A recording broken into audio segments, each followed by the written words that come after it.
আসসালামু আলাইকুম। Freelancer Faisal YouTube চ্যানেলের পক্ষ থেকে আপনাদের জানাই সবাইকে স্বাগতম। তো আজকের পর্বটি হচ্ছে আমরা কমেন্ট নিয়ে জানবো। তো কমেন্টের বিষয়টা কিছু গুরুত্বপূর্ণ বিষয় আছে, সেগুলো আমার জানার দরকার আছে। কারণ আমরা যখন একটা ওয়েবসাইটে কন্টেন্ট আপলোড করি, সেখানে কমেন্ট বক্সে কমেন্ট অনেকে করবে। এখন সে কমেন্ট চাইলে আমরা রিমুভ করে দিতে পারবো। আপনি চাইলে সে কমেন্টে স্প্যামের মধ্যে রেখে দিতে পারেন, যেন পরবর্তীতে সেই লোকটি যদি কোনো ব্যাড কমেন্ট করে থাকে, সেই ইমেইল থেকে পরবর্তীতে আর কোনো কমেন্ট আপনাকে করতে পারবে না। তো এই ধরনের যে বিষয়গুলো আপনার জানতে হবে। কমেন্টটা খুব ছোট হলেও তবে এখানে কিছু শেখার বিষয় আছে, কিন্তু অবশ্যই আপনাকে ফুল দেখতে হবে। তো আমি শর্টের মধ্যে দেখানোর চেষ্টা করছি। তো হ্যালো ভিউয়ার্স, না ফ্রিল্যান্সার ফয়সাল আছে। ফ্রিল্যান্সিং বিষয়ে সকল প্রকার তথ্য আপনার চ্যানেল থেকে পেয়ে যাবেন। তো দেখতে পাবেন জাস্ট আপনি আমার চ্যানেলটা সার্চ করবেন, করার পর এখানে দেখতে পাবেন প্রত্যেকটা বিষয় আলাদা আলাদা আমি প্লে লিস্ট তৈরি করছি, এক একটি ফোল্ডারে তৈরি করা আছে। তো আলাদা আলাদা ফোল্ডার আপনি একবার ঘুরে দেখবেন যে কোনটা আপনার প্রয়োজন। আপনি সেটা দেখলেন অসুবিধা নেই, আমি সেভাবেই আমার চ্যানেলের ভিডিওগুলো অর্গানাইজ করছি শুধুমাত্র আপনাদের জন্য। ওকে,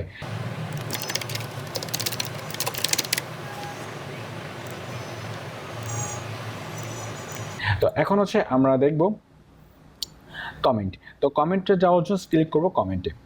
তো আমরা গত পর্বে কিন্তু স্টেপ বাই স্টেপ দেখেছি পোস্ট, মিডিয়া, পেজ এবং ফাইনালি কমেন্ট। এরপরে দেখবো অ্যাপিয়ারেন্স। সব থেকে মোস্ট ইম্পর্টেন্ট একটা পার্ট হচ্ছে অ্যাপিয়ারেন্স। তো কমেন্টে আমরা দেখি। তো কমেন্টে দেখতে পাচ্ছি এখানে কিছুই নেই, মানে এখানে তো কিছু নাই, কিন্তু এখানে আমার আনতে হবে। এটা কিভাবে আনবো? ধরুন এইটা তো আমরা একটা সাইট ডেভেলপ করছি, ঠিক আছে? তো এই সাইটটা ডেভেলপ করার জন্য আমাদের সাইটের ডোমেইন হোস্টিং কোনটা? এইটা অবশ্যই, ঠিক আছে? তো এইটা আমাদের ডোমেইন হোস্টিং, মানে এটাই হচ্ছে আমাদের সাইটের নাম। এই সাইটটা লিখে সার্চ করলে তো মানুষ পাবে, রাইট? তো এই সাইটটা hচ্ছে এই যে http://dev-commerce.pantheo.io। এটা আমরা যদি কপি করি, একজন ভিজিটর হিসেবে যদি আমরা এই সাইটটাকে ওপেন করি, আমি একটা ভিজিটর হিসেবে সাইটটাকে ওপেন করছি। দেখুন এই সাইটটাতে আমি একটা পোস্ট তৈরি করেছিলাম আপনাদের পোস্ট দেখানোর জন্য। তো এই সাইটটা দেখুন ডিজাইন করা নেই, যেহেতু আমরা এখন ডিজাইন পার্টে না, আমরা একটু বেসিক বিষয়তে আছি, আমরা বেসিক বিষয়গুলো শিখছি। তো এখন এখানে একটা পোস্ট আছে, এখানে একটা টাইটেল আছে এবং এখানে অল্প একটু কন্টেন্ট আছে এবং নিচে একটা সার্চ বার এবং অন্যান্য বিষয়বস্তু, ডিজাইন, ডিফল্ট ডিজাইন, ঠিক আছে? এখন এই যে পোস্টটা যদি ওপেন করি, তাহলে দেখতে পারবো একটা কমেন্ট বক্স। দেখতে পাচ্ছি একটা কমেন্ট বক্স। আমি একটা ভিজিটর, এখানে আমি একটা ভিজিটর। তো আপনি চাইলে কিন্তু এই যে পোস্টটি পড়ে আমরা একটা কমেন্ট করতে পারি। তো কমেন্ট যদি এটা করি যে নাইস পোস্ট, ঠিক আছে? আমরা একটা নেম দিতে হবে, এটা কিন্তু বাধ্যতামূলক, নেম অবশ্যই দিতে হবে। যেখানে দেখবে স্টার আইকন, স্টার মার্ক দেওয়া আছে, সেখানে আপনি মনে করেন রিকোয়ার্ড, বাধ্যতামূলক। এখানে লিখে দেওয়া আছে your email will not be published. হ্যাঁ, তারপর রিকোয়ার্ড ফিল্ড আর মার্কড। হ্যাঁ, রিকোয়ার্ড ফিল্ডগুলো মার্ক করে দেওয়া আছে, কি মার্ক? স্টার মার্ক, ঠিক আছে? আর আপনার যে ইমেলটা দেওয়া হবে এটা পাবলিশ থাকবে না, মানে এটা হাইড হয়ে থাকবে, মানে অন্য কেউ দেখতে পারবে না। এটা কিন্তু ভালো, কারণ অনেকেই ওয়েবসাইট থেকে ইমেইল নিয়ে তারা হয়তো এখানে ক্যাম্পেইন করতে পারে, পেইড ক্যাম্পেইন অথবা অন্য ঝামেলা করতে পারে। সেই জন্য এটা এখানে বলে দেওয়া আছে যে আপনার ইমেইলটি লোকালি কেউ দেখবে না, এটা আমি ছাড়া কেউ দেখবে না, ঠিক আছে? তো এইটা পোস্ট এখানে লিখে দেওয়া আছে জাস্ট আপনার ভিজিটরকে একটু রিল্যাক্স করার জন্য, ঠিক আছে? এখন হচ্ছে আমার নেম লিখছি। নেম যদি লিখি এখানে যে একটা নাম লিখে দিই, রাকিব ভাইয়া। তো রাকিব ভাইয়ার ইমেইল দিচ্ছি, এটা একটা ডেমো ইমেল, হ্যাঁ, rakib@gmail.com।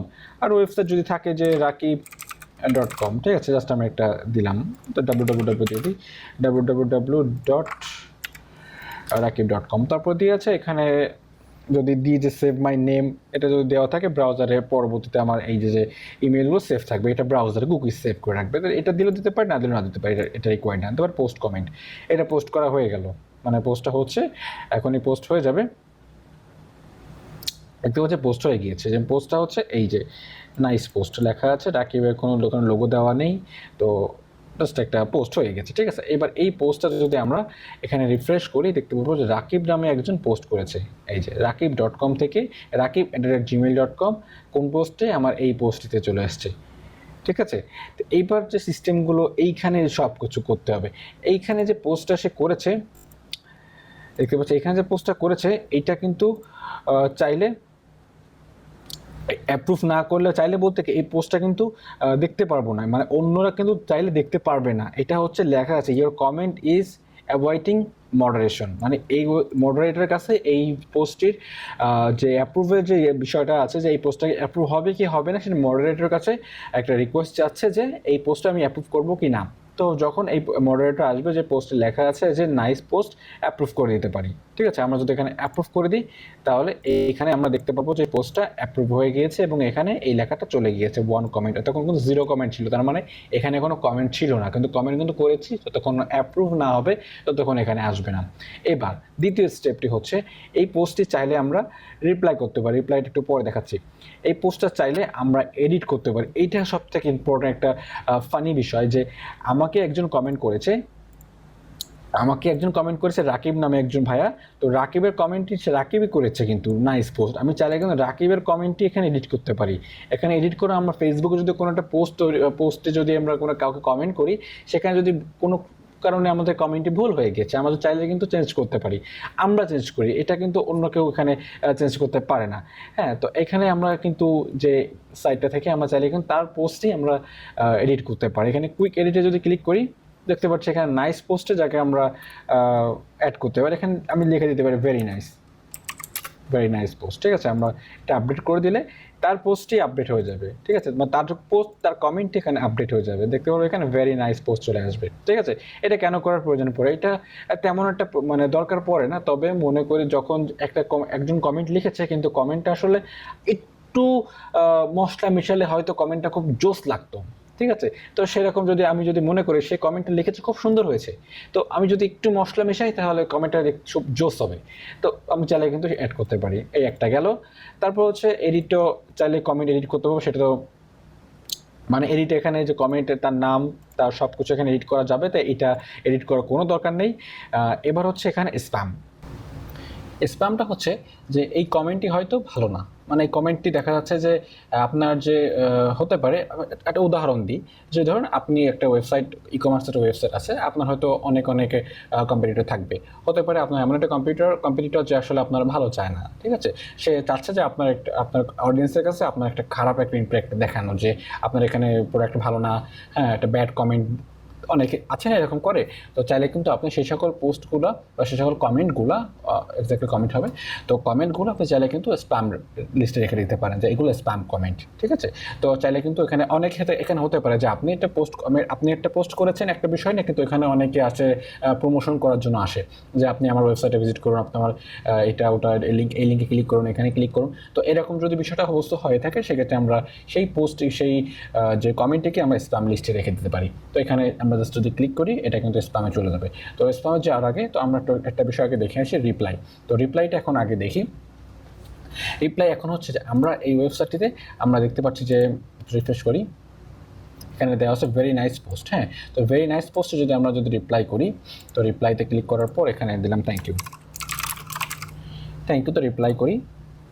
রিপ্লাই করার পর দেখতে পাচ্ছি এখানে একটা রিপ্লাই মেসেজ আসছে, এবং এখানে যদি চেক করি, রিফ্রেশ করে 2টা কমেন্ট হয়ে যাবে, এবং এখানে দেখতে পাচ্ছি অ্যাডমিন এবং রিপ্লাই দেওয়া আছে থ্যাংক ইউ। ওকে, তো এখন হচ্ছে আমরা যদি চাই যে এই পোস্টে আমরা রিপ্লাই স্প্যাম লিস্টে রেখে দিব, তাহলে আমরা এখানে স্প্যামের মধ্যে জাস্ট ক্লিক করলে এই পোস্টটি চলে যাবে স্প্যাম ফোল্ডারের মধ্যে বা স্প্যামে এই সেকশনটির মধ্যে। তাহলে এই পোস্টে এটা কিন্তু মানে স্প্যাম চলে যাবে। চাইলে এটা আপনি আবার আনডু করতে পারবেন, মানে নট স্প্যাম রাখতে পারবেন, আবার চাইলে পার্মানেন্ট ডিলিট করে দিতে পারবেন। ঠিক আছে, আর যদি মনে করেন যে না ঠিক আছে আপনি আবার ব্যাক করতে পারেন। ওকে, তো আমরা মোটামুটি শিখে ফেললাম। এখন হচ্ছে কোনো কিছু নাই, আর ট্রাশটা হচ্ছে আপনাদের ক্লাসে দেখিয়ে দিই। তো এখানে আমরা একটা কাজ করি, আমরা এই পোস্টটা ডিলিট করে দিই, এই পোস্টটা আমি স্প্যামে রেখে দিই। ঠিক আছে, আমরা এখন দেখব ট্রাশ বিষয়টা। একসাথে আমরা ট্রাশ করা দেখব, যে আমরা চাইলে কিন্তু দুইটা একসাথে রিমুভ করতে পারি। কীভাবে? আমরা জাস্ট এখানে ক্লিক করব, এখানে ক্লিক করব, যদি আমাদের স্পেসিফিক এখানে কমেন্ট যদি থাকে যে আমাদের এইটা এবং এইটা আমাদের ডিলিট করতে হবে, সেক্ষেত্রে ক্লিক করে নেব। আর যদি সব করে ডিলিট করতে হয় তাহলে একবারে উপরেটা ক্লিক করে সব ক্লিক হয়ে যাবে। তো এখানে ক্লিক করে বাল্ক অ্যাকশনে ক্লিক করে ডিলিট পার্মানেন্টলি ক্লিক করলে, ডিলিটে ক্লিক করলে এটা সম্পূর্ণ ডিলিট হয়ে যাবে, এখানে কোনো কমেন্টই থাকবে না আর। ঠিক আছে, এখানে কোনো কমেন্ট থাকবে না, মানে যেমনটি ছিল তেমনটি আবার আমরা করে দিয়েছি। তো আশা করছি আপনাদের ভালো লেগেছে, আপনাদের কমেন্ট বিষয়টা আপনারা অনেক ভালোভাবে বোঝানোর চেষ্টা করেছি। তো আজকে ভিডিওটি পর্যন্ত, পরবর্তী ভিডিও দেখার জন্য আমন্ত্রণ। আসসালামু আলাইকুম।